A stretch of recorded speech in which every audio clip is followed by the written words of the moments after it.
بسم اللہ الرحمن الرحیم۔ حدیث شریف میں ہے کہ دو آدمیوں کے درمیان ان کی اجازت کے بغیر نہ بیٹھا جائے،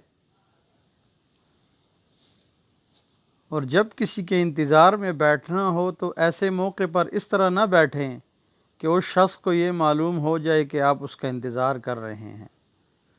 اس سے خواہ مخواہ اس کا دل پریشان ہو جاتا ہے اور اس کی یکسوئی میں خلل پڑتا ہے، بلکہ اس سے دور اور نگاہ سے پوشیدہ ہو کر بیٹھیں۔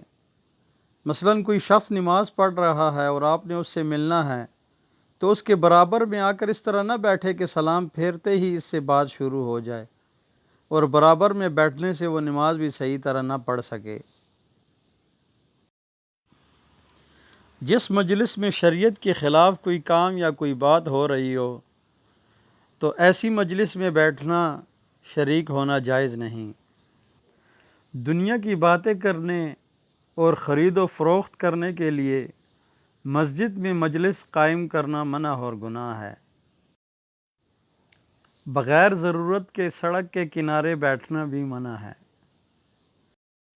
بغیر اطلاع دیے کسی کے پاس اس طرح بیٹھنا نہیں چاہیے کہ ان کو پتہ ہی نہ ہو۔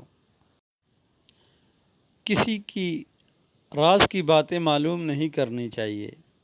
مثال کے طور پر بغیر اجازت کسی کا خط پڑھنا، SMS وغیرہ پڑھنا، چہ جائے کہ اگر وہ کسی کو بتا رہا ہو تو فوراً ہٹ جانا چاہیے۔ کسی کے پاس بیٹھنا ہو تو اس قدر مل کر نہ بیٹھیں کہ اس کا دل گھبرائے، اور نہ اس قدر فاصلے سے بیٹھے کہ بات چیت کرنے میں تکلیف ہو۔ اگر کسی سے ملنے جاؤ تو وہاں اتنا نہ بیٹھیں یا اس سے اتنی باتیں نہ کریں کہ وہ تنگ ہو جائے یا اس کے کام میں حرج ہونے لگے۔ جہاں اور آدمی بیٹھے ہوں وہاں بیٹھ کر تھوکنا مناسب نہیں۔ ناک بھی صاف نہیں کرنی چاہیے۔ ہاں، اگر ضرورت ہو تو ایک کنارے جا کر فراغت کر آئیں۔ اسی طرح دوسروں کو دھوکے سے بچانا چاہیے۔ مثلاً آپ جاگ رہے ہیں اور دوسرا ساتھی سمجھ رہا ہے کہ سو رہا ہے، تو اس کو دھوکے میں نہیں رکھنا چاہیے۔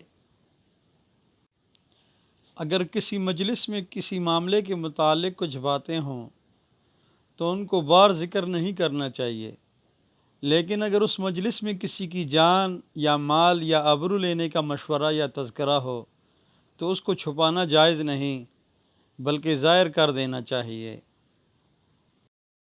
ایسے ہی جب کسی مجلس میں کوئی گفتگو ہو رہی ہو تو سلام نہیں کرنا چاہیے اور نہ ہی مصافحہ کرنا چاہیے۔ مجلس میں 3 باتوں کا خیال رکھیں۔ کھل کر بیٹھیں، قریب قریب مل کر نہ بیٹھیں۔ اگر پہلے جائیں تو آگے بیٹھیں، اور اگر بعد میں جائیں تو جہاں جگہ پائیں بیٹھ جائیں، آگے جانے کی کوشش نہ کریں۔ جمعے کے دن اگر مسجد میں دیر سے پہنچیں تو جہاں جگہ پائیں بیٹھ جائیں۔ لوگوں کی گردنیں پلانگ کر آگے نہ جائیں۔ کسی مسلمان کی طرف کسی سخت معذوری کے بغیر پشت کرنا اچھا نہیں، آداب مجلس کے خلاف ہے۔ عام مجلسوں میں بڑوں کی موجودگی میں کوئی بات نہ کہیں، بلکہ ادب کے ساتھ مجلس میں ہونے والی باتیں سنتے رہیں۔